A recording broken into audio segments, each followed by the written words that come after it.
सीतारमण श्री रघुनाथ जय जय।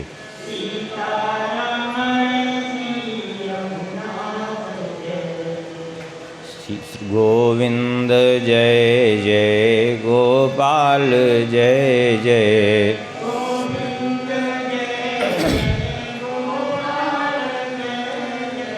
राधारमण हरि गोविंद जय जय।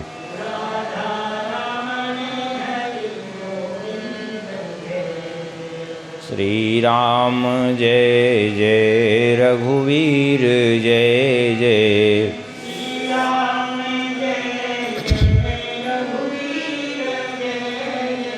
श्री राम जय जय रघुवीर जय जय।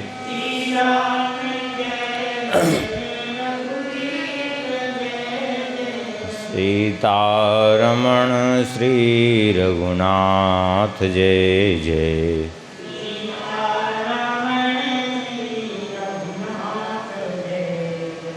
गोविंद जय जय गोपाल जय जय।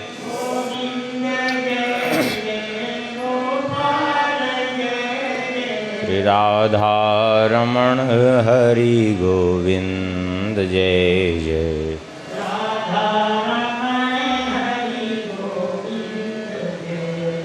श्री राधारमण हरि गोविंद जय जय।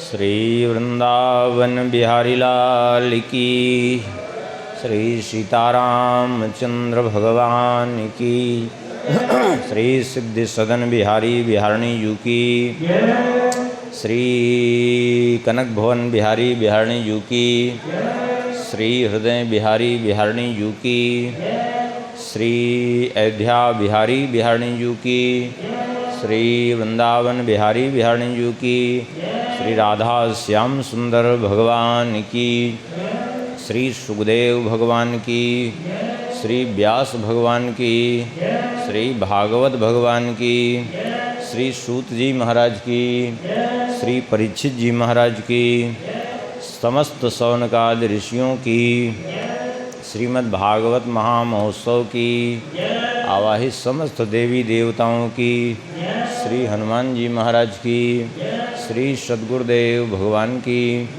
सब संतन की, सब भक्तन की, सब विप्रन की, गो माता की, सत्य सनातन धर्म की जय जय। श्री सीताराम जय जय। श्री राधे श्याम। नमः पार्वती पतये हर हर महादेव।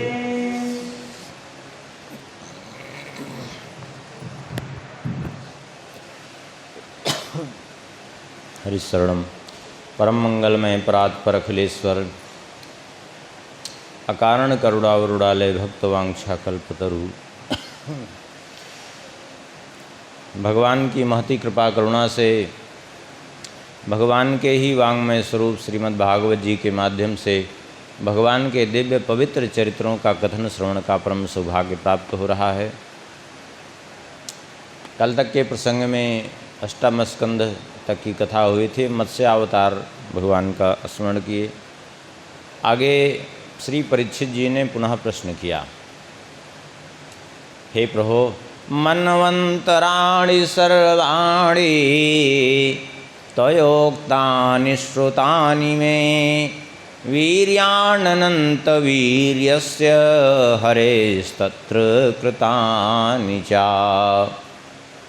परीक्षित जी ने कहा, भगवान आपने मनवंतरों का वर्णन किया, उनमें होने वाले भगवान के जो अवतार हैं उन अवतारों का भी आपने वर्णन किया। अब कृपा करके जो सत्यव्रत मनु जी इस जन्म में वैवस्वत मनु के रूप में जिनका प्रादुर्भाव हुआ, उन वैवस्वत मनु जी के वंश में हमने सुना है कि बड़े बड़े धर्मात्मा राजा हुए, तो कृपा करके वैवस्वत मनु जी के वंश का वर्णन करिए। सुन करके श्री भगवान सुखदेव जी कहते हैं, श्रूयतां मानवो वंशः प्राचुर्येण परं तप न शक्यते विस्तरतो वक्तुं वर्षशतैरपि। भगवान श्री सुखदेव जी कहते हैं, परीक्षित, तुमने मनुवंश का वर्णन करने की बात तो कही है, तो हम संक्षेप में ही तुम्हें सुनाएंगे, क्योंकि विस्तार से यदि मनुवंश का वर्णन किया जाए तो न शक्यते विस्तरतो वक्तुम वर्ष शतैरपि, सैकड़ों वर्षों में भी उसका वर्णन संभव नहीं है विस्तार से, क्योंकि इतने राजा हुए, इतने उनके वंश में उनके जो वंशज हुए और उतने कैसे कैसे उनके चरित्र हुए, वो संभव ही नहीं है। और तुम्हारे पास समय बहुत कम ही शेष रह गया है, इसलिए इतना वर्णन करना संभव नहीं है। लेकिन हम संक्षेप में अवश्य सुना देते हैं।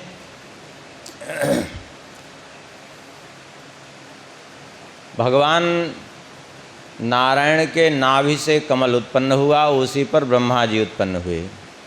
ब्रह्मा जी के पुत्र हैं मरीचि, मरीचि जी के पुत्र हैं श्री कश्यप जी, कश्यप जी के पुत्र हैं विवस्वान, जिनको सूर्य देव कहते हैं, उन्हीं को विवस्वान भी कहते हैं। और उन्हीं सूर्य देव के पुत्र हैं वैवस्वत मनु। उस दिन ध्यान हो तो स्मरण किए थे, सूर्य देव की पत्नियों में संज्ञा के 3 संतानें, वैवस्वत मनु, यम और यमुना। वैवस्वत मनु, यमराज और यमुना।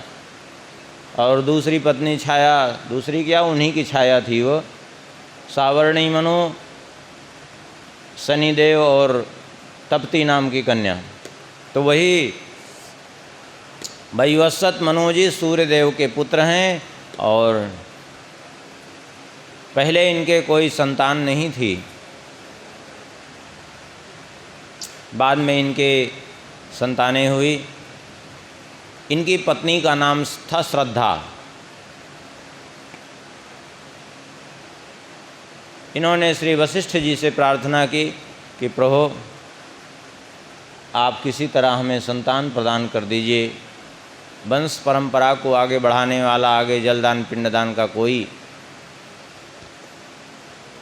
हमारे वंश में उत्तराधिकारी नहीं है, कृपा करके कोई यज्ञ कराइए जिससे कि संतान की उत्पत्ति हो, पुत्र चाहिए हमें। और राजा होने के कारण सारी प्रजा भी हमारी ओर बड़ी आशा से देख रही है कि उत्तराधिकारी अभी तक नहीं आया। श्री वशिष्ठ जी महाराज ने मित्रा वरुण का यज्ञ कराया, मित्र देवता वरुण देवता, इनका यज्ञ कराया। किंतु जब यज्ञ हो रहा था, उस यज्ञ में संकल्प के समय ही होता के पास जाकर के इनकी पत्नी श्रद्धा ने कहा कि हमें पुत्री चाहिए, इसलिए संकल्प पुत्री के लिए ही करिए। तो होता ने पुत्री के लिए संकल्प कर दिया, और संकल्प जैसा किया वही तो प्राप्त होगा। संकल्प आज जायते सिद्धि। तो इनको पुत्री की प्राप्ति हुई, नामकरण हुआ पुत्री का, नाम पड़ा इला। आखिर में जो है पुत्री तो हो गई, और धीरे धीरे कुछ समय बीता था। एक दिन श्री मनु जी महाराज वशिष्ठ जी महाराज के पास गए थे।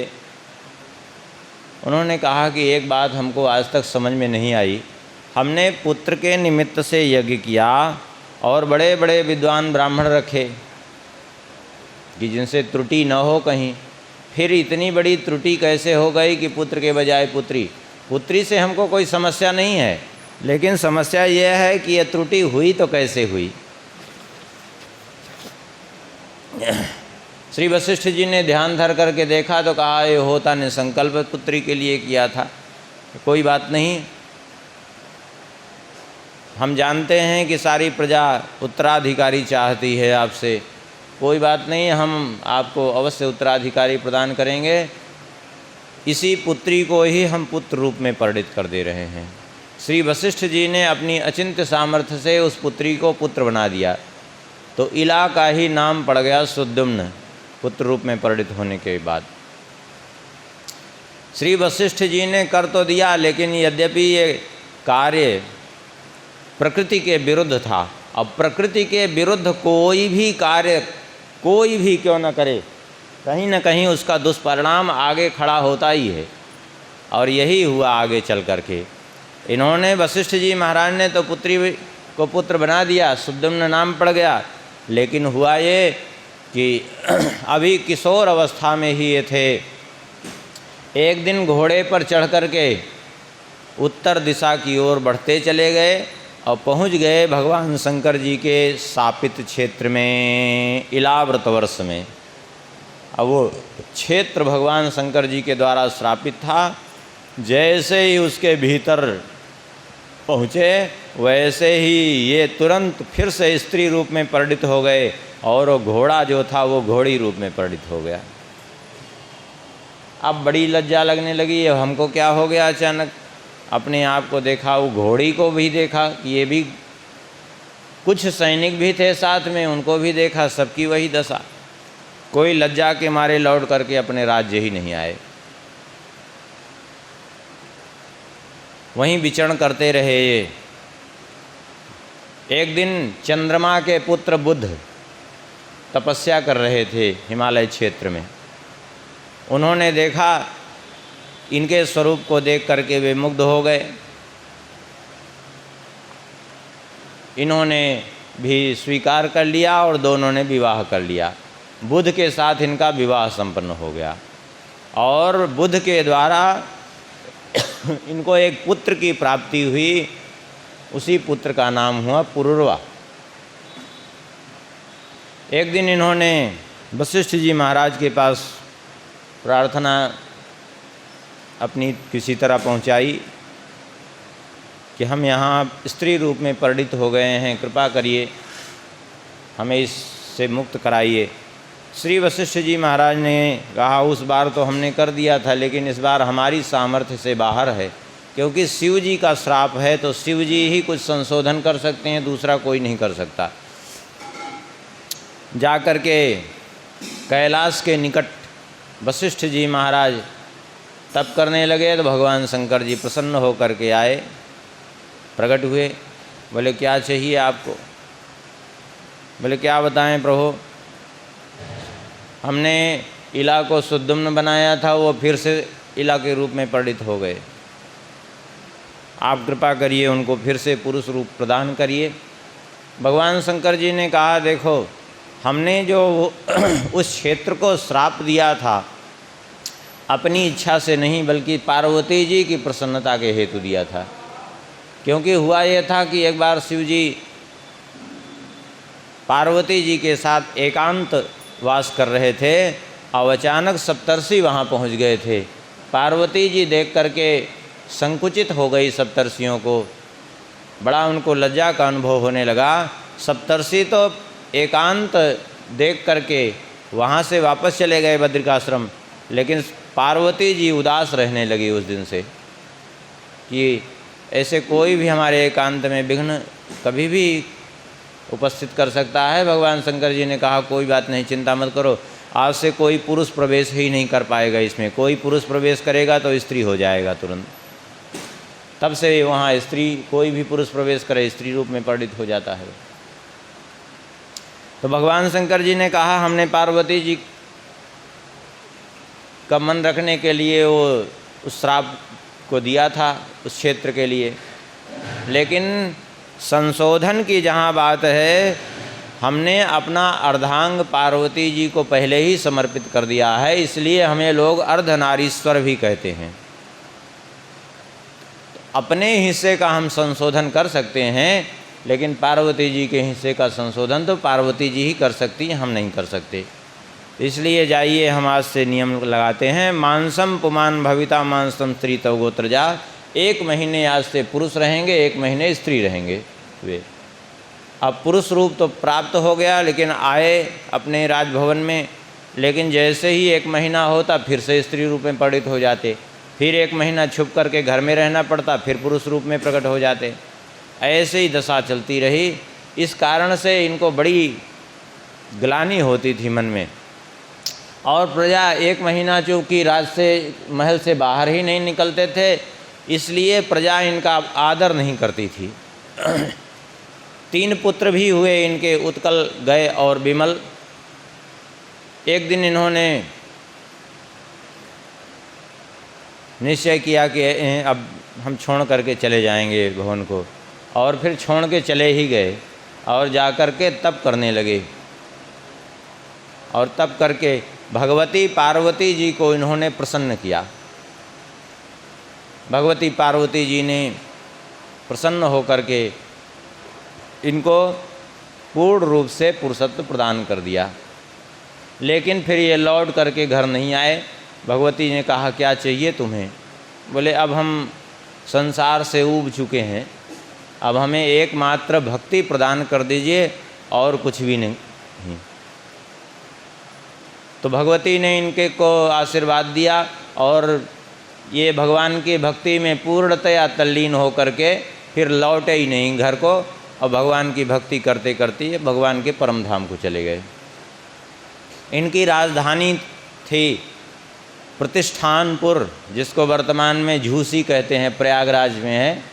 प्रयागराज में गंगा जी से उधर जब बनारस रोड पे बढ़े तो जैसे ही गंगा जी को पार करे झूसी है, उसका नाम पहले था प्रतिष्ठानपुर, और उन्हीं के नाम से वो क्षेत्र जो है इलाहाबाद क्षेत्र भी कहलाता था। बाद में उसी का नाम लोगों ने इलाहाबाद कर दिया था। वो वास्तव में इला का निवास स्थान था। जब ये इला रूप में थे तो वहीं निवास करते थे। ये प्रतिष्ठानपुर इनकी राजधानी थी। प्रतिष्ठानपुर किसी समय में प्रसिद्ध राजधानी थी। मनु जी ने बाद में फिर पुत्र की कामना से यमुना जी के तट पर 100 वर्ष तक तप किया। 100 वर्ष तक तप करके भगवान को प्रसन्न कर लिया, और भगवान ने प्रसन्न होकर के इनको 10 पुत्र प्रदान किए। 10 पुत्रों में सबसे पहले जो थे प्रसद्र जी।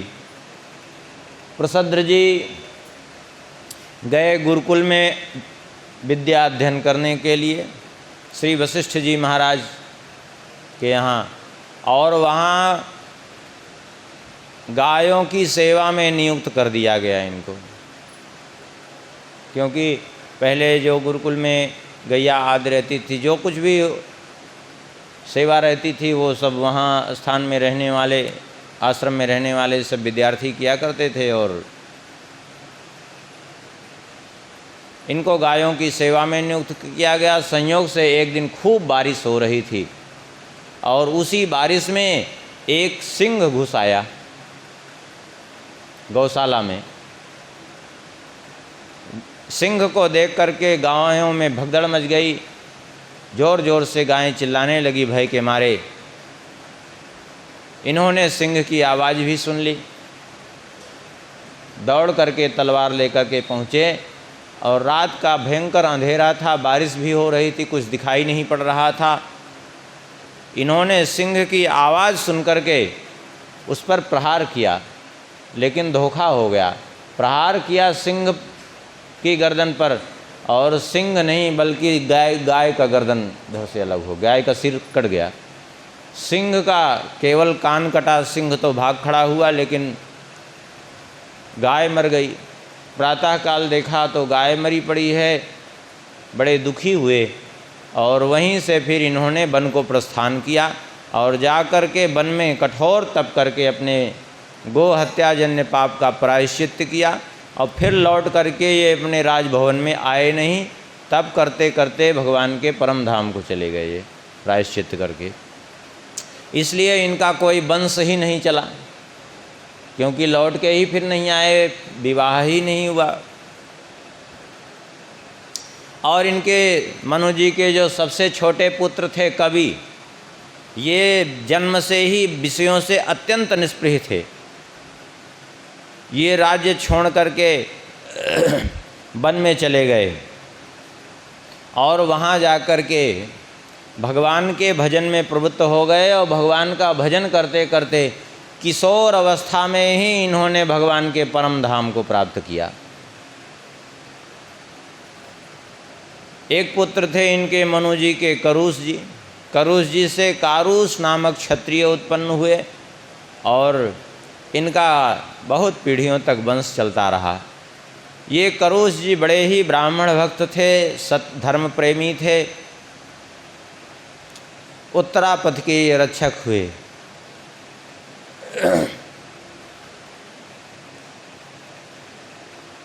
इनके जो पुत्र थे धृष्ट, इनसे जो क्षत्रिय हुए वे धार्ष्ट्र नामक क्षत्रिय कहलाए और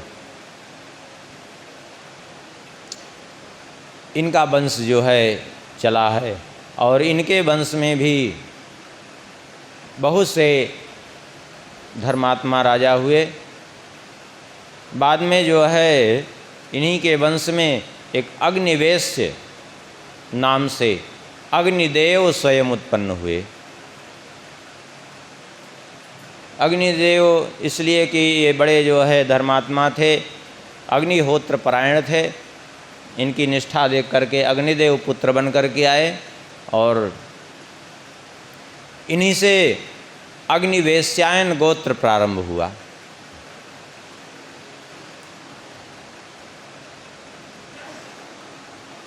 एक पुत्र थे इनके दिष्ट, दिष्ट के पुत्र थे नाभाग। एक नाभाग और आगे आएंगे, वो अलग हैं। ये वो नभग के पुत्र नाभाग, ये दिष्ट के पुत्र नाभाग, ये अलग हैं। तो ये जो है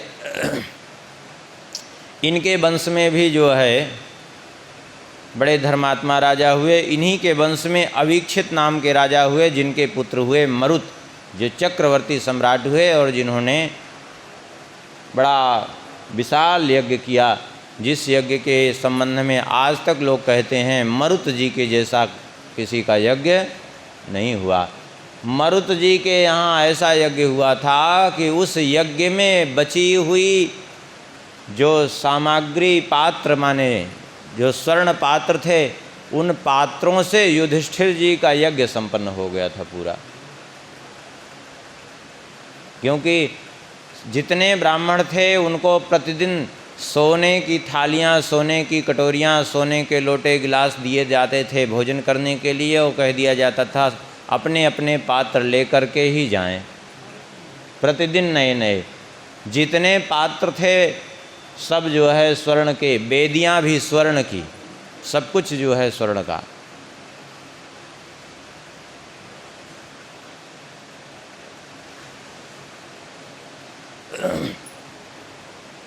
ये मरुत जी के संबंध में भी बड़ी विचित्र विचित्र कथाएं हैं। अब यहाँ समय नहीं है, नहीं तो बता देते। इनका यज्ञ भी कराया था किसने? संवर्त जी ने, ये बृहस्पति जी के भाई संवर्त जी ने।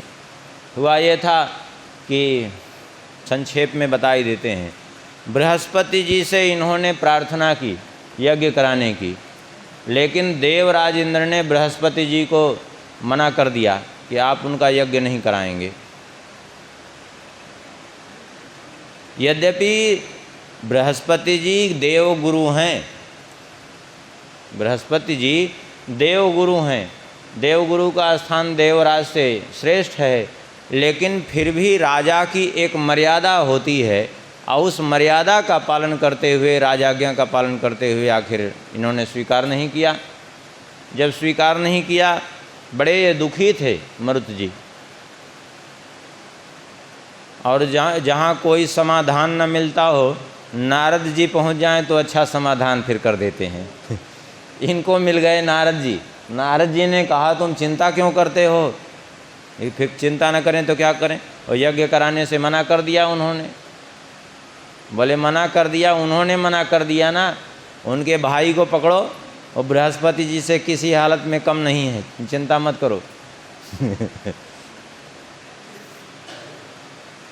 भले बस केवल करना इतना है कि उनको प्रसन्न करना है। पहले वे जो कुछ कहें ठीक स्वीकार कर लेना, और शास्त्र के विपरीत उनके सामने कोई बात न बोलना, न तो जो है तुम्हारे मुख से कुछ निकलनी चाहिए, नहीं तो वे एकदम निष्काम महापुरुष हैं।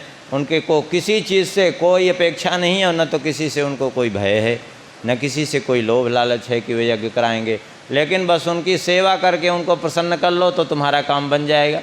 और नारद जी की सलाह काम कर गई और संवर्त जी की सेवा की। संवर्त जी ने कहा कि क्या चाहिए? बोले आप हमारे यज्ञ के आचार्य बन जाइए। स्वीकार कर लिया। देवराज इंद्र ने बहुत प्रयास किया उनके यज्ञ को विफल करने के लिए, लेकिन नहीं विफल कर पाए। और फिर अंत में ऐसी भी दशा हुई कि देवराज इंद्र आदि सारे देवताओं को आके यज्ञ की शरण लेनी पड़ी। हाँ, तब उनकी प्राण रक्षा हुई रावण से। हाँ। विवश होकर के देवराज इंद्र चाहते नहीं थे और देवता भी देवराज इंद्र के अधीन थे, लेकिन संवर्त जी के प्रभाव के आगे सब देवता विवश होके आए, भाग स्वीकार किए। हाँ, ये उनकी सामर्थ्य थी अचिंत्य। ऐसा यज्ञ हुआ था मरुत जी का, ये इसी सूर्यवंश में ही हुए थे।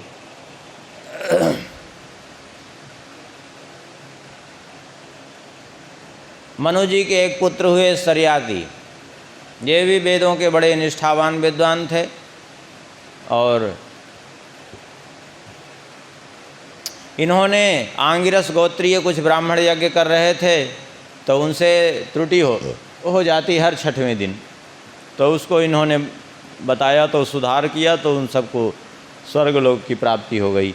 हुआ ये कि ये विद्या अध्ययन करके आ रहे थे गुरुकुल से, आ रहे थे तो इन्होंने देखा कि आंगिरस गोत्रीय कुछ ऋषि यज्ञ कर रहे हैं। तो देख करके इनको बड़ी प्रसन्नता हुई और सोचा कि चलो हमारा सौभाग्य है इन ऋषियों की सेवा करने का कुछ अवसर मिल जाए। चले गए वहाँ यज्ञशाला में सेवा करने के लिए। दूसरे दिन के कर्म में जैसे ही थोड़ी त्रुटि होने लगी तो जा कर के इन्होंने कहा ये यहाँ थोड़ी सी त्रुटि हो रही। यद्यपि वो त्रुटि देवताओं के कारण होती थी, देवता चाहते नहीं थे कि ये हमारे स्वर्ग में आने पावें, तो वो जानबूझ करके उनको मोहित कर देते, वो भूल जाते मंत्र, वो क्रियाएं भूल जाते कुछ, तो वही त्रुटि हो जाती थी। तो इन्होंने बता दिया उसी समय, क्योंकि देवताओं ने उनको मोहित किया था। देवताओं को क्या पता कि बीच में ये टपक पड़ेंगे बोलने के लिए, तो ये बीच में बता दिए तो सारा यज्ञ उनका पूर्ण हो गया। और फिर वहाँ से ये आए अपने भवन में, इनका विवाह संपन्न हुआ, लेकिन इनकी एक कन्या ही मात्र हुई, कोई पुत्र नहीं था। बड़ी सुंदरी कन्या हुई, कमल दल के समान नेत्र, कमल की सी सुगंध शरीर से निकलती। नाम था उसका सुकन्या। इतने स्वरूपवती होने के कारण ही उसका नाम ब्राह्मणों ने सुकन्या रख दिया। अत्यंत प्रिय थी माता पिता को, क्योंकि अकेली मात्र पुत्री ही थी और कोई संतान तो थी नहीं। एक दिन हुआ ये कि एक अचानक अपने सैनिकों के साथ कहीं जा रहे थे, तब तक वो खेलती खेलती बाल सुलभ चेष्टा बस वहाँ आ गई। और बालिका सुकन्या ने कहा, पिताजी आप हमें भी लेते चलिए, भ्रमण करने जा रहे हैं ना, हमें भी साथ में लेते चलिए, हमारा भी मन विचरण करने का हो रहा है। तो अपनी पुत्री की बात नहीं टाल सके और सेवकों को आज्ञा दी कि मेरी पुत्री को इसकी सखियों के समेत पालकी में बैठा करके साथ साथ ले चलो।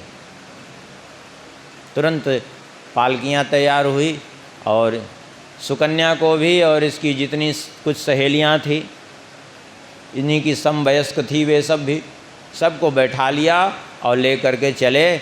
चलते चलते पहुंच गए च्यवन जी के आश्रम में। ले अभी यहीं थोड़ी देर हम लोग विश्राम कर ले।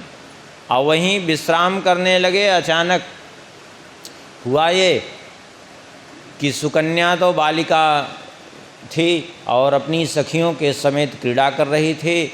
अचानक सखियों से अलग होकर के वो छुप करके चली गई और उसने देखा तो एक दीमकों की बांबी दिखाई पड़ी। वास्तव में हुआ ये था कि श्री च्यवन जी की खुले नेत्रों से समाधि लगी हुई थी और वहाँ दीमकों की बांबी देख करके कौतूहल बसात वो नेत्र दो ज्योतियों के रूप में चमक रहे थे, तो कौतूहल बसात उस तो समझी नहीं कि कोई अंदर है।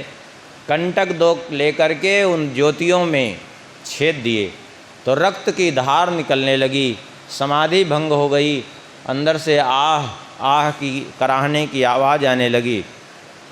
घबरा गई, ये क्या हो गया हमसे, कैसा अपराध बन गया। आखिर में भाग करके गई पिताजी के पास। इधर जैसे ही ये अपराध हुआ इससे, वहाँ सभी जितने सैनिक थे और सरियाती जी सभी के उदर में पीड़ा होने लगी, सभी के मलमूत्र अवरुद्ध हो गए, पेट में भयंकर दर्द होने लगा। सरियाती जी ने कहा जरूर किसी ने च्यवन महर्षि के आश्रम में अपराध किया है तभी ऐसा हुआ है, क्योंकि एक दो व्यक्ति को नहीं सभी की वही दशा है और स्वयं सरियाती जी को भी वही दशा हो रही थी। आखिर किसने किया है ऐसा? सब ने कहा हमने तो कुछ नहीं किया, हमने कुछ नहीं किया। तब तक वो कन्या आती दिखाई पड़ी, रो रही थी। बोले क्या हुआ, तुम क्यों रो रही हो? बोले पिताजी में मुझसे कुछ अपराध हो गया है और मैंने दो ज्योतियाँ देखी एक दीमक की बांबी के भीतर और उनको कांटे से छेद दिया तो रक्त निकल रहा है, अंदर से कराहने की का स्वर आ रहा है। भाग करके गए, बांबी को हटाया तो निकल पड़े श्री महर्षि च्यवन जी। अत्यंत वृद्ध हो गए थे, चरणों में गिर करके क्षमा मांगने लगे। च्यवन जी ने कहा अब क्षमा मांगने से तुम्हारे होगा कि आप जाओ, लेकिन हमारा तो जीवन बेकार ही हो गया। अब कोई आगे पीछे तो हमारे है नहीं, नेत्र हमारे भी फूट चुके हैं। भाई जो जन्मांध रहते हैं उनको तो धीरे धीरे अंदाज रहता है कुछ करने का बचपन से, लेकिन बीच में अचानक किसी के नेत्र फूट जाएं तो उसके लिए बहुत समस्या हो जाए। ठीक है,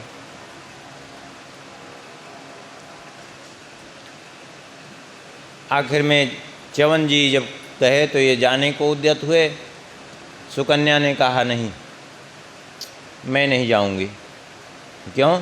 इसलिए कि मेरे द्वारा इनके नेत्र फूटे हैं तो मैं ही इनके नेत्र बन करके इनकी सेवा करूंगी।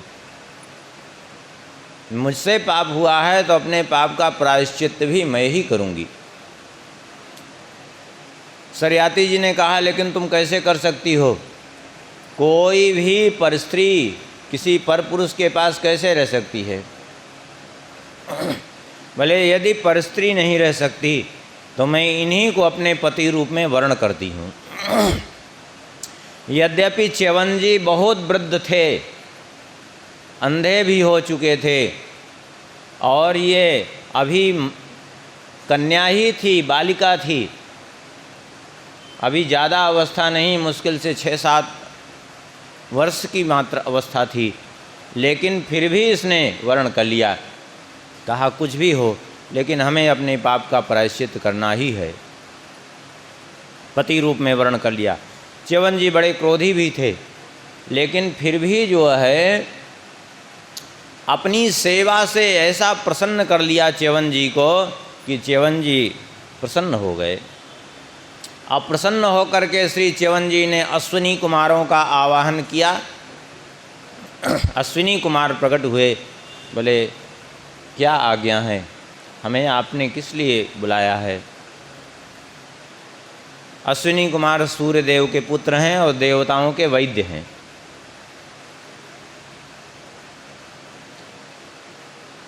इन्होंने कहा कि हमने आपको इसलिए बुलाया कि आप हमें युवा अवस्था प्रदान कर दीजिए और हमारे नेत्र फिर से ठीक कर दीजिए। सुनकर के अश्विनी कुमारों को बड़ा आश्चर्य हुआ।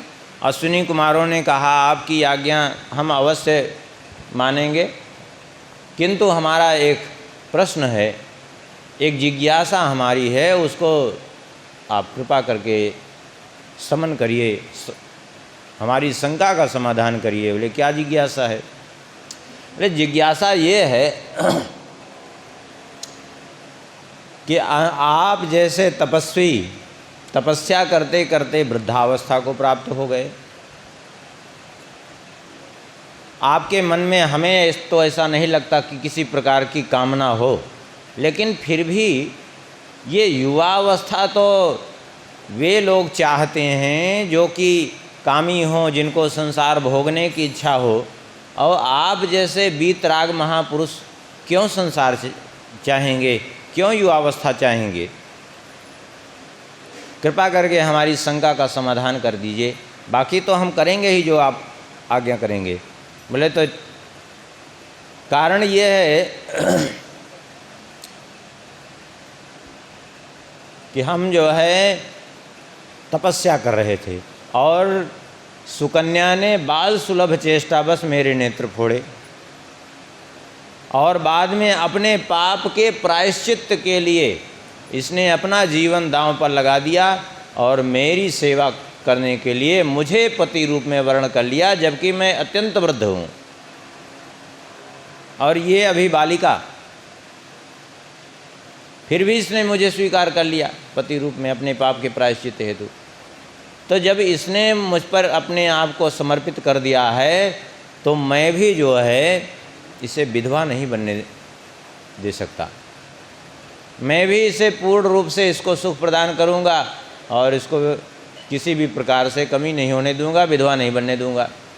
इसलिए आप मुझे युवावस्था प्रदान करिए।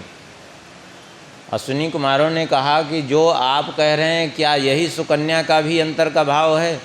हम परीक्षा ले लें यदि आपकी आज्ञा हो। बोले ठीक है, तुम्हारी इच्छा हो तो परीक्षा ले लो। सुकन्या उस समय थी नहीं जब ये बात हुई अश्विनी कुमारों से। सुकन्या गई थी जल लेने के लिए, बस अश्विनी कुमार वहीं प्रकट हुए। अब अश्विनी कुमारों ने प्रकट होकर के कहा कि हम दोनों देवताओं के वैद्य हैं अश्विनी कुमार, और यदि आप चाहें तो क्यों अंधे बूढ़े को आप वर्ण किए हो? अब आपकी युवावस्था आ रही है, क्यों व्यर्थ अपनी युवावस्था को बेकार कर रही हो? तुम मुझे ही वर्ण कर लो, हम दोनों में जिसको चाहो उसको वर्ण कर लो। परीक्षा लेने के लिए गए, लेकिन सुकन्या ने स्वीकार नहीं किया। बोले वे चाहे बूढ़े हों या अंधे हों या जैसे भी हों, वे मेरे पति हैं और मैं एक पतिव्रता पत्नी हूँ। मैं अपने धर्म के विपरीत कुछ भी नहीं कर सकती और ना तो मैं सुनना चाहती हूँ आप लोगों से। अश्विनी कुमार प्रसन्न हो गए, बोले हम तुम्हारे पातिव्रत पर प्रसन्न हैं, जो इच्छा हो मांगो। बोले तो आप देना ही कुछ चाहते हैं? बोले हाँ, मैं एक पतिव्रता हूँ, मैं किसी से अपने लिए कुछ नहीं मांग सकती, आप देना ही तो हमारे पति को दे दीजिए। बोले आपके पति को क्या चाहिए? बोले आप हमारे पति के नेत्र ठीक कर दीजिए, उनको स्वस्थ कर दीजिए, इसके अतिरिक्त हम कुछ नहीं चाहते, क्योंकि मेरे कारण उनके नेत्र फूटे हैं। यदि आप देना ही है, हमें अपने पति के अतिरिक्त किसी से कुछ नहीं चाहिए, आप हमें कुछ नहीं दीजिए, मैं आपसे कुछ नहीं स्वीकार कर सकती, क्योंकि मैं एक पतिव्रता हूँ। आप मेरे पति को देना हो तो दे दीजिए। तो वो तो बात पहले से ही उनसे हो गई थी। बोले ठीक है, हमें अपने आश्रम में ले चलो। बोले चलो। फिर वहाँ से आए, एक कुंड का निर्माण किया, उसमें च्यवन जी को लेकर प्रविष्ट हो गए और निकले तो फिर से परीक्षा लेने लगे। निकले तो तीनों अश्विनी कुमार जैसे ही दिख रहे थे, एक रूप, पर पहचान ही नहीं पाई। प्रार्थना करने लगी, हे अश्विनी कुमारों, मैं अपने पति के अतिरिक्त कुछ नहीं चाहती, कृपा करके मेरा पति मुझे प्रदान कर दें, मैं पहचान नहीं पा रही हूँ। अश्विनी कुमारों ने प्रसन्न होकर के शक्ति इनको प्रदान करी कि जिससे कि अपने पति को पहचान सकें। तो अश्विनी कुमारों की ओर भी पूर्ण रूप से देख तो रही नहीं थी, तब देखा कि खड़े तो 3 लोग हैं और धरती पर छाया एक व्यक्ति की पड़ रही है। समझ गई कि इसका मतलब जिनकी छाया पड़ रही है वे हमारे स्वामी हैं। तब दृष्टि उठा के देखा तो इनकी पलकें भी गिर रही थी। समझ गई कि ये हमारे स्वामी हैं। और फिर अश्विनी कुमारों ने कहा, हमने फिर से तुम्हारी पातिव्रत की परीक्षा ली, तुम पूर्ण रूप से जो है अपने पातिव्रत धर्म में स्थित हो। अब हम जाते हैं, तुम्हारा कल्याण हो। आशीर्वाद दे करके चले गए। इस तरह से इनके पातिव्रत की भक्ति से, सुकन्या की इनकी निष्ठा से, और श्री च्यवन जी का तप तो था ही, इनको फिर से युवावस्था प्राप्त हुई। और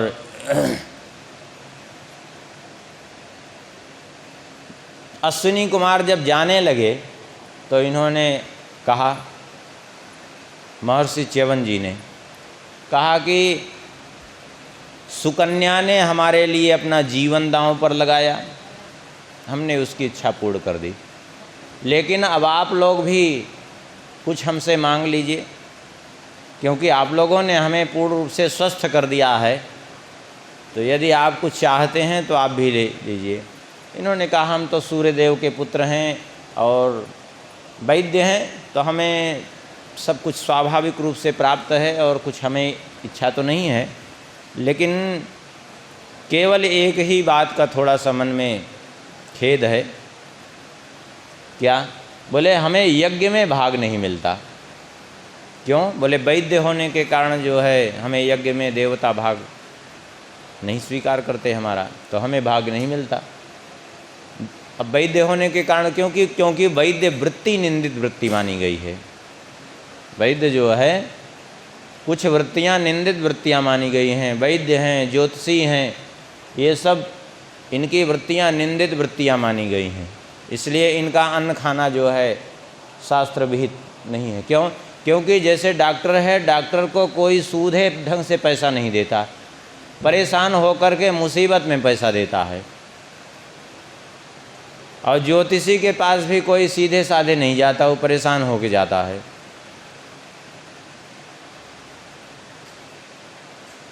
और कहीं न कहीं ये लोग सावधानी चाहे जितना रखें, कहीं न कहीं असत्य भाषण भी हो ही जाता है इन लोगों से। तो इसलिए ये वृत्ति ही निंदित वृत्ति मानी गई है। पौरोहित्य कर्म भी निंदित कर्म माना गया है, और वैद्य, ज्योतिषी आदि ये सब। तो वैद्य होने के कारण जो है इनको यज्ञ में भाग नहीं मिलता था, क्योंकि वृत्ति निंदित थी इनकी। यद्यपि भगवान सूर्यदेव के पुत्र हैं, लेकिन क्योंकि वैद्य थे, इस कारण से इनको यज्ञ भाग से अलग कर दिया था देवराज ने। इन्होंने कहा, चिंता मत करिए, हम आपको यज्ञ भाग अवश्य दिलाएंगे।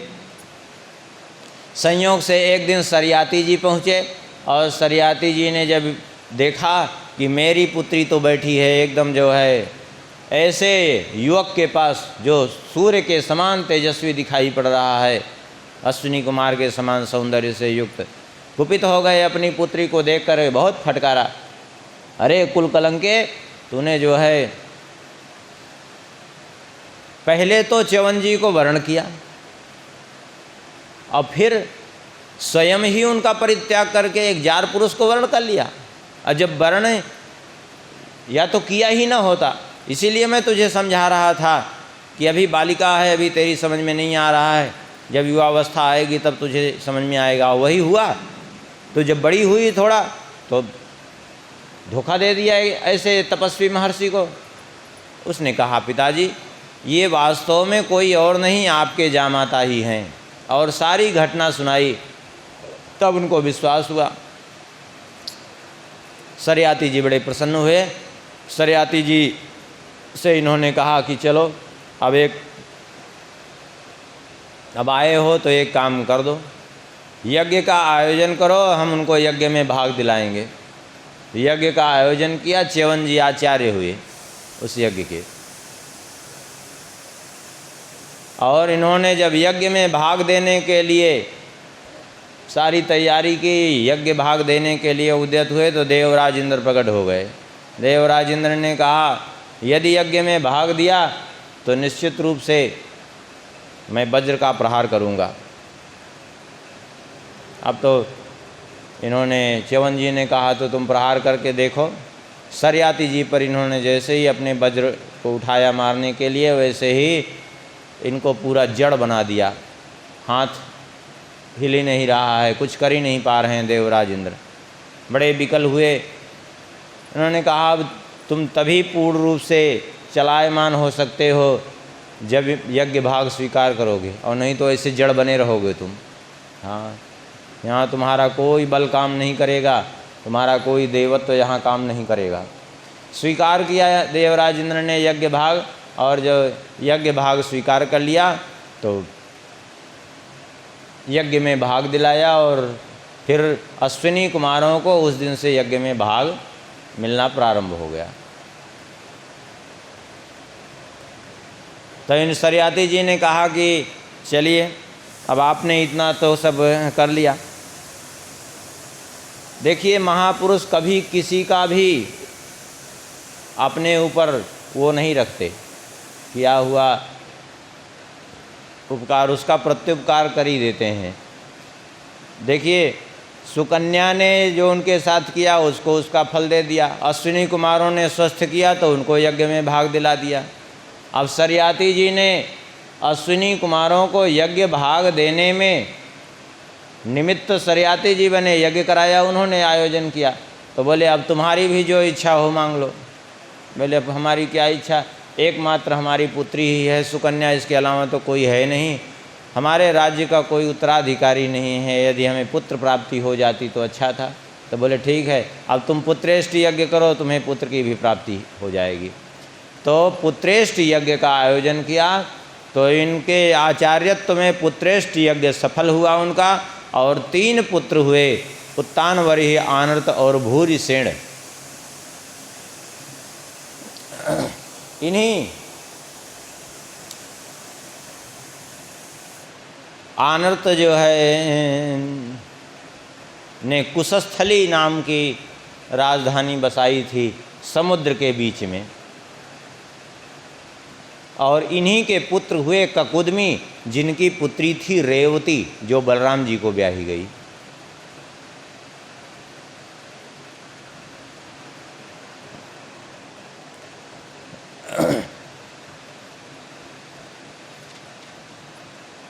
आगे वर्णन करते हैं। मनु जी के एक पुत्र हुए नभग। नभग के पुत्र हुए नाभाग। ये बहुत समय बाद लौट के आए गुरुकुल से। नभग जी के पुत्र नाभाग बहुत समय बाद जब गुरुकुल से लौट के आए, गए पिताजी को प्रणाम किया तो पिताजी ने कहा बेटा, जितने तुम्हारे बड़े भाई थे सब ने, तो भाइयों में सबसे छोटे यही थे, सब ने संपत्ति का बंटवारा किया है तुम्हारे न रहने पर। तो जरा जा कर के पूछो अपने भाइयों से कि तुम्हारे हिस्से में क्या रखा। तो जा कर के पूछा तो भाइयों ने उत्तर दिया कि संपत्ति हमने बांट ली है और पिताजी को तुम्हारे हिस्से में दे दिया है। अब ये देखिए बंटवारा भी आजकल कलयुग में होता तो क्या तुरंत मुकदमा चलता या तो लाठी चलती। लेकिन नाभाग जी बड़े प्रसन्न हुए, आकर के अपने पिताजी को प्रणाम किया। बोले पिताजी, हमारा जीवन धन्य है, संपत्ति सबने ली है और आप हमारे हिस्से में प्राप्त हुए हैं। नभग जी ने कहा ये लोग, इन लोगों ने तुम्हारे साथ छल किया, धोखा दिया तुम्हें। तुम एक काम करो, इधर से उत्तर दिशा की ओर जाओ, चलते चलते तुम्हें एक यज्ञ मंडप दिखाई पड़ेगा जहाँ ब्राह्मण लोग यज्ञ कर रहे हैं। उनके यज्ञ में देवता कुछ न कुछ विघ्न उपस्थित करते रहते हैं, हर छठें दिन उनको भूल कराते हैं, क्योंकि देवताओं को भय है कि ये ब्राह्मण हैं, इनका प्रभाव इतना है, कहीं ये जो है हमारे लिए संकट न बन जाए, इसलिए ऐसा वो करते हैं। देवराज इंद्र भय उनके उसमें विघ्न करते हैं, भूल जाते हैं छठे दिन का एक कर्म, तो इसलिए यज्ञ नहीं पूर्ण हो पा रहा है। जैसे ही भूल हो वैसे ही तुम बताना जा कर के उनको। बोले ठीक है, क्योंकि उस समय जो है गुरुकुल में रहते थे तो सारा कर्म जो है क्षत्रिय भी वही सीखते थे, केवल अंतर इतना ही रहता था कि ब्राह्मणों को यज्ञ करना यज्ञ कराना दोनों विहित रहता था, क्षत्रियों को केवल यज्ञ करना विहित होता था, यज्ञ कराना नहीं। बाकी क्रिया सब कुछ उनको भी ज्ञात रहती थी कि कब कहाँ क्या करना चाहिए। जैसे ही भूल होने लगी जाके बताया, बड़े प्रसन्न हो गए। ब्राह्मणों ने सारा अपना कर्म किया और उनका यज्ञ संपन्न हो गया। और जब यज्ञ संपन्न हो गया तो आकाश से विमान प्रकट हो गया और वे सब ब्राह्मण स्वर्ग लोक को जाने लगे। तो उन्होंने कहा अब ये संपत्ति जो बची है हमारी, इसको आप स्वीकार करिए। इन्होंने कहा लेकिन हम कैसे स्वीकार कर सकते हैं, हम क्षत्रिय हैं और क्षत्रिय को दान लेने का अधिकार नहीं है। बोले नहीं, दान की बात नहीं है, वैसे भी हम लोग तो चले जा रहे हैं, अब हमारी किसी काम की संपत्ति नहीं है, क्योंकि यहाँ की चीज़ वहाँ चलती नहीं है। यहाँ की कोई संपत्ति स्वर्गलोक में तो जाएगी नहीं, यहाँ का कमाया हुआ धन वहाँ नहीं जाएगा, इसलिए अब हमारे किसी काम की नहीं है संपत्ति। तुम इसको स्वीकार कर लो, हम अपनी इच्छा से दे रहे हैं, कोई दान नहीं दे रहे हैं। दूसरी बात यह है कि तुम राजा नभग जी के पुत्र होने के कारण पड़ी हुई जो भी संपत्ति हो अथवा किसी के द्वारा परित्यक्त संपत्ति हो, लावारिस संपत्ति हो, उस सब पर राजा का ही अधिकार होता है। तो तुम उनके पुत्र हो, इसलिए इस पर सहज में ही तुम्हारा अधिकार है, हम ना भी दें तो भी तुम इसको स्वीकार करो, तुम्हें कोई दोष नहीं लगेगा। कह करके वे सब ब्राह्मण तो चले गए विमान पर बैठ करके। जय उससे ही वो संपत्ति लेने के लिए उद्यत हुए, वैसे ही उत्तर दिशा की ओर से भगवान शंकर जी एक विशाल रूप धारण करके कृष्ण मूर्ति स्वरूप में भगवान आए। शंकर जी भगवान ने कहा कि रुको, ये संपत्ति हमारी तुम कहीं कैसे ले जा रहे हो? इन्होंने कहा संपत्ति आपकी है। बोले हाँ, कोई बात नहीं, यदि आपकी है तो आप ले जाइए, लेकिन ब्राह्मणों ने हमसे कहा कि तुम्हारी संपत्ति है, इसलिए हम तो ले रहे थे। बोले क्या तुमसे ब्राह्मणों ने यही कहा था कि तुम्हारी संपत्ति है? बोले हाँ, हमसे ब्राह्मणों ने यही कहा था, इसलिए हम ले रहे थे, लेकिन अब आप कह रहे हैं कि आपकी संपत्ति, तो आप ले जाइए, हमें संपत्ति नहीं चाहिए। भगवान शंकर जी ने कहा कि ठीक है, यदि ब्राह्मणों ने ऐसा कहा है कि संपत्ति तुम्हारी है, तो अब इसमें तो एक समस्या खड़ी हो गई कि संपत्ति तुम्हारी है कि हमारी है। अब इस विवाद का पहले निर्णय हो, उसके बाद फिर जो है संपत्ति जिसकी होगी तो होगी। और निर्णय करने के लिए एक काम करो, तुम अपने पिताजी के पास जाओ, क्योंकि वे एक राजा थे और वर्तमान में भले ही वे राजा नहीं हैं, लेकिन हम उनके निर्णय को मानेंगे। राजा का धर्म होता है उचित का अनुचित का निर्णय करे, जा कर के उनसे निर्णय करके आओ। हम नहीं जाएंगे, हम यहीं बैठे हैं। गए, नाभाग जी अपने पिताजी से कहा कि ऐसी ऐसी घटना हुई। सुन कर के जो है नभग जी ने कहा बेटा ज़रूर वो भगवान शंकर जी हैं, क्योंकि यज्ञ की बची हुई सारी संपत्ति भगवान शिव जी की ही होती है। यज्ञ में जो कुछ भी उपयोग में आया है उसका फिर अपने निमित्त उपयोग करना वह एक दोष ही है, और उसको वो करने वाला व्यक्ति दत्तापहार का जो है पाप का भागी हो जाता है। इसलिए यज्ञ के निमित्त से जो कुछ भी निकल चुका है फिर उस पर अपना अधिकार नहीं समझना चाहिए, उसको फिर स्वीकार भी नहीं करना चाहिए। आखिर में जो है नभग जी ने जब जो कहा तो सारी बात जा कर के उन्होंने कहा हमारे पिताजी ने निर्णय किया है कि संपत्ति आपकी है, आप ले जाइए इसको, हमसे गलती हुई जो हम ले रहे थे, हमारे अपराध को क्षमा कर दीजिए। प्रसन्न हो गए भगवान शंकर जी। शंकर जी ने प्रसन्न होकर के कहा संपत्ति हम क्या करेंगे, लो ये संपत्ति हम तुम्हें प्रदान करते हैं। बोले संपत्ति आपकी हमें क्यों दे रहे हैं? बोले नहीं, अब हमारी इच्छा, संपत्ति हमारी है, हम किसी को भी दें तो हम संपत्ति भी तुम्हें प्रदान करते हैं और आशीर्वाद भी देते हैं कि यह संपत्ति चाहे जितना तुम खर्च करते जाओगे कभी कम नहीं होगी, ये दिन प्रतिदिन बढ़ती ही जाएगी। और इसके अतिरिक्त हम यह भी आशीर्वाद देते हैं, हमारे आशीर्वाद से एक महान भागवत पुत्र की प्राप्ति तुम्हें होगी भविष्य में। अब देखिए संतोष का कितना बड़ा फल मिला। लौट करके आए, संपत्ति मिल गई।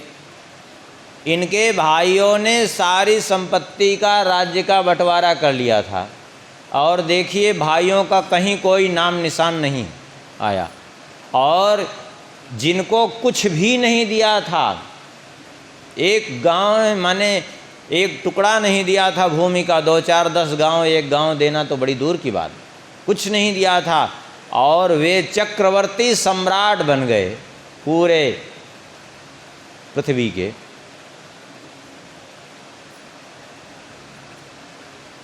एक दिन इनकी पत्नी सो रही थी, अचानक आकाश से ध्वनि प्रकट हुई, अम्ब अम्ब अम्ब। इनकी पत्नी को बड़ा आश्चर्य हुआ, बोल कौन रहा है? बैठ गई उठ करके, कौन है? अम्ब अम्ब कह करके कौन पुकार रहा है? तो फिर शब्द हुआ ईश ईश ईश, और उसी दिन इनको गर्भ का अनुभव हुआ कि मुझे गर्भ हो गया है। तो बालक का जन्म हुआ तो नाम ही रख दिया अम्बरीश। अंबर माने आकाश, और उससे ईश शब्द की जो ध्वनि प्रकट हुई थी उससे नाम ही रख दिया अम्बरीश। इन्हीं नाभाग जी के पुत्र हुए। भगवान शंकर जी की कृपा से इनका प्रादुर्भाव हुआ था। इतने महान भक्त हुए अम्बरीश जी, ऐसे महान भक्त हुए जिन पर दुर्वासा जी के श्राप का भी कोई प्रभाव नहीं पड़ा, कृत्या का भी कोई प्रभाव नहीं। सुन करके परीक्षित जी ने प्रश्न किया, भगवन् श्रोतुमिच्छामि राजर्षेस्तस्य धीमतः न प्राभूद्यत्र निर्मुक्तो ब्रह्मदंडो दुरत्ययः। हे भगवान, मैं राजर्षि अम्बरीश जी का चरित्र सुनना चाहता हूँ, कृपा करके बताइए। आखिर ब्रह्मदंड तो अत्यंत दुरत्यय है, जिससे कोई नहीं बच पाता, यहाँ तक कि भगवान को भी श्राप दिया तो उन्होंने भी स्वीकार किया। जगह जगह देखने में आता है। भगवान के पार्षद द्वारपालों पर भी ब्रह्मदंड का प्रभाव पड़ा, वे भी श्राप से ग्रस्त होकर के आसुरी योनि को प्राप्त हो गए। लेकिन धन्य है अम्बरीश जी, उनके ऊपर प्रभाव ही नहीं पड़ा। तो कृपा करके इनका चरित्र सुनाइए। भगवान श्री सुखदेव जी कहते हैं, अम्बरीशो महाभाग सप्तदीपवती महीम अव्ययाम च श्रियं लब्ध्वा विभवम चातुलम भुवि। अम्बरीश जी को महाभाग शब्द से संबोधित किया। अम्बरीशो महाभागः, महाभाग माने भगवान उसको कहते हैं, ऐश्वर्यस्य समग्रस्य धर्मस्य यस्य श्रियः ज्ञान वैराग्योश्चैव शरणां भग इति ऋणा। संपूर्ण ऐश्वर्य, धर्म, यश, श्री, ज्ञान, वैराग्य समग्र रूप में जिसके पास विद्यमान हो उसको भगवान कहते हैं, और अंश रूप में जिसके पास विद्यमान हो उसको भाग्यवान कहते हैं। केवल ये नहीं कि खूब संपत्ति प्राप्त हो गई, पद प्रतिष्ठा प्राप्त हो गई तो उसको भाग्यवान, वो भाग्यवान से मतलब नहीं है। भाग्यवान वही है, धन्य वही है जो भगवान का भक्त है। अब भगवान का भक्त नहीं है तो काहे बात का धन्य। धन्यास्ते कृतिनः पिबन्ति सत्यम श्री राम नामामृतम। केव धन्या बोले, हे श्री राम नामामृतम पिबन्ति ते एव धन्या। वही धन्य है, वही सुकृति है, वही पुण्यात्मा है। अव्यय लक्ष्मी प्राप्त थी, चाहे जितना व्यय करें कभी कम होने वाली नहीं। अतुल संपत्ति प्राप्त थी, पृथ्वी के एक छत्र सम्राट थे। लेकिन इतना सब कुछ होने के बाद भी कहते हैं, मैंने तो दुर्लभम पुंसाम सर्वम तत्स्वप्न संस्तुतम। सबको स्वप्नवत समझते थे, मिथ्या समझते थे, जैसे स्वप्न की चीज़ को कोई मिथ्या समझे, क्योंकि उनका मन कहाँ लगा हुआ था, वासुदेवे भगवती